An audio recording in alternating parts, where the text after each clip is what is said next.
Assalamualaikum warahmatullahi wabarakatuh. Kembali dengan saya Bu Anes dalam pelajaran Bahasa Indonesia semester 2. Dalam pelajaran semester 2 ini, materi yang pertama yang akan kita pelajari yakni teks proposal.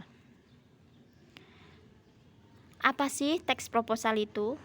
Teks proposal adalah rencana atau usulan kerja yang ditulis secara sistematis, terperinci dan formal mengenai rancangan suatu kegiatan untuk diberikan kepada pihak yang berkepentingan. Jadi, ketika kita hendak mengadakan sebuah kegiatan di sekolah ataupun di desa atau di mana saja, itu kita hendaknya membuat sebuah proposal. Nah, proposal itu berisi rancangan kegiatan. Jadi, apa-apa saja yang diperlukan dan apa-apa saja yang akan kita lakukan ketika kegiatan itu. Nah, proposal ini kita berikan kepada pihak yang berkepentingan. Tujuan proposal. Yang pertama, memperoleh bantuan dana. Yang kedua, mendapatkan izin kegiatan. Dan yang ketiga, mendapatkan partisipasi dari peserta. Berikutnya ada jenis proposal. Jenis proposal yang pertama yakni proposal kegiatan, yaitu proposal ketika kita hendak mengadakan sebuah kegiatan. Kemudian ada proposal penelitian, yakni proposal yang kita buat ketika kita hendak melakukan penelitian. Kemudian ada proposal proyek, yakni proposal yang kita buat ketika kita akan membuat sebuah proyek. Kemudian proposal bisnis, yakni proposal yang kita buat ketika kita hendak berbisnis. Nah, ini adalah struktur teks umum dari proposal kegiatan. Jadi struktur umumnya ya, untuk proposal ini yang kita fokuskan adalah proposal kegiatan dan proposal penelitian. Nah, ini adalah struktur umum dari proposal kegiatan. Jadi bisa saja berbeda, ada tambahan atau kurang gitu, tidak apa-apa. Yang penting ini adalah struktur umumnya seperti ini. Yang pertama ada latar belakang. Latar belakang adalah hal-hal yang mendasari mengapa kegiatan tersebut dilakukan. Jadi, ketika kita hendak membuat suatu kegiatan, tentunya kita memiliki alasan kenapa kita harus mengadakan kegiatan itu. Nah, alasan-alasan itulah yang kita tulis di bagian latar belakang. Untuk memperkuat kita ketika kita mengajukan proposal ini kepada pihak yang berkepentingan, maka pihak yang berkepentingan itu yakin bahwa kegiatan itu memang perlu dilakukan. Kemudian yang kedua, tujuan kegiatan.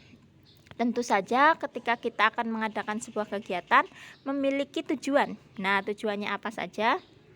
Ditulis di bagian tujuan kegiatan. Untuk berikutnya ada isi proposal. Yang pertama yakni tema kegiatan. Suatu kegiatan tentunya memiliki tema. Nah, temanya ditulis di bagian situ. Kemudian macam-macam kegiatan, jadi diuraikan kegiatannya apa saja. Kemudian pesertanya siapa saja. Peralatan yang dibutuhkan apa saja. Kemudian waktu dan tempat pelaksanaan juga ditulis, harinya, tanggalnya, waktunya, dan tempatnya itu di mana, ditulis secara rinci. Kemudian susunan acaranya juga ditulis dari awal mulai hingga acara itu, kegiatan itu selesai, itu disusun secara baik, ditulis di bagian susunan acara.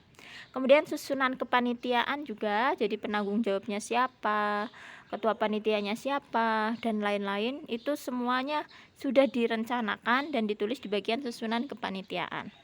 Kemudian anggaran dana, yakni dana yang diperoleh dan dana yang keluar. Jadi ketika kita akan mengadakan suatu kegiatan, tentunya kita membutuhkan sebuah dana kan, membutuhkan dana yang tidak sedikit biasanya ya.